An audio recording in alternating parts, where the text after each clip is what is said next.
Hey guys, it's Christian from Fed by Fire. Today, I want to speak to parents who don't have their kids right now, parents fighting to get them back, parents who feel like they've lost them, and people in rehab or trying to get clean. No matter what situation they're in, holidays can hit different. They can remind you of family, of burned bridges, and of what you miss and what you wish you could fix. But I want you to hear this clearly. You are not beyond redemption. I'm living proof of that, and I know it sounds corny, but if you make a plan and stick to it, the change is possible. Not when it's easy, not when motivation is high, but when it's hard, and when no one's watching, and when everything in you just wants to fall back. And this world is full of self-sabotage, and in my opinion, false hope, and that can be one of the devil's favorite tools because it keeps people stuck in cycles. It convinces you to wait instead of act. It makes you feel like change is possible someday instead of today. And it's not always loud or obvious. Sometimes it's subtle. It's the thought patterns, the habits, the environments, you stay in all that. The people you allow around you, the things you keep entertaining, even though they're just pulling you in the wrong direction. And it's not just drugs. It can be alcohol, it can be porn, it can be isolation, it can be scrolling all day, it can be anger, pride, running from accountability, anything that slowly takes control when you're not paying attention.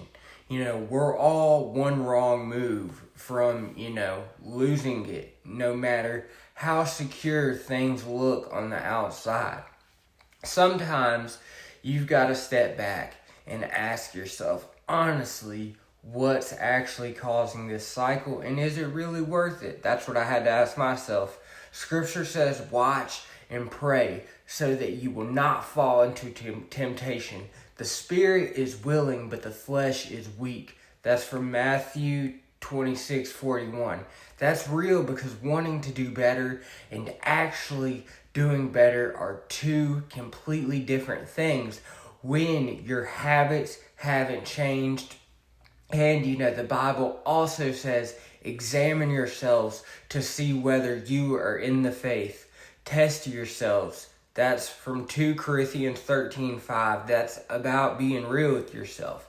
No excuses, no denial, and no hiding from what's actually driving your decisions. And even when you mess up, Scripture reminds us, though the righteous fall 7 times, they rise again. Proverbs 24:16. Falling isn't the end, staying down is.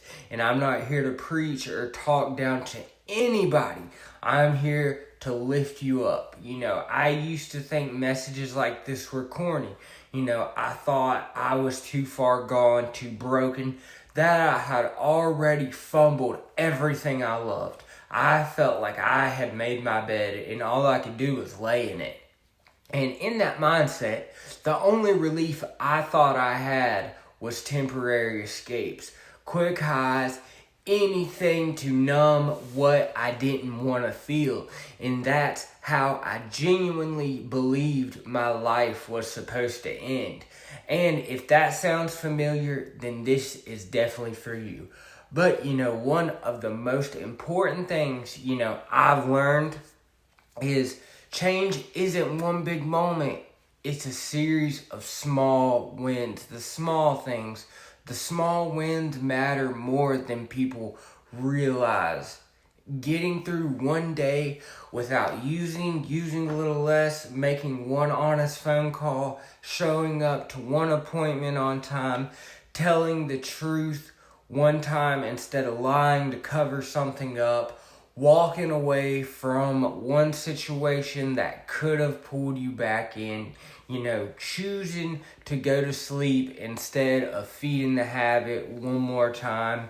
And those things might feel small in the moment, but, They're actually you rebuilding control over your life. And there's tools out here, y'all, because every small win is proof that you're not stuck.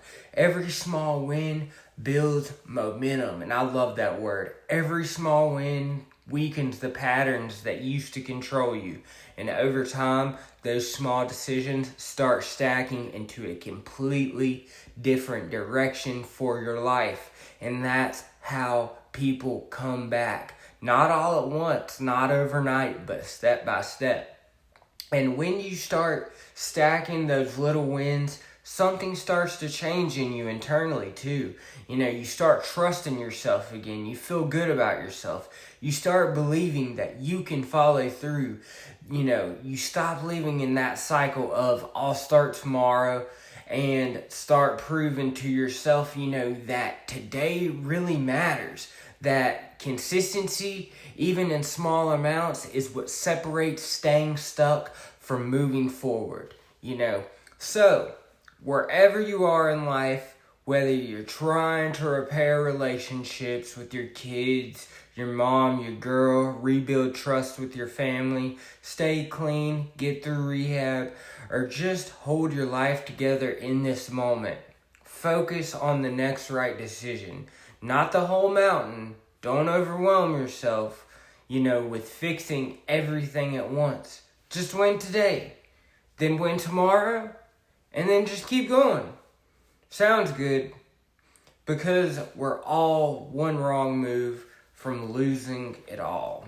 But we're also one right decision away from starting to get it back.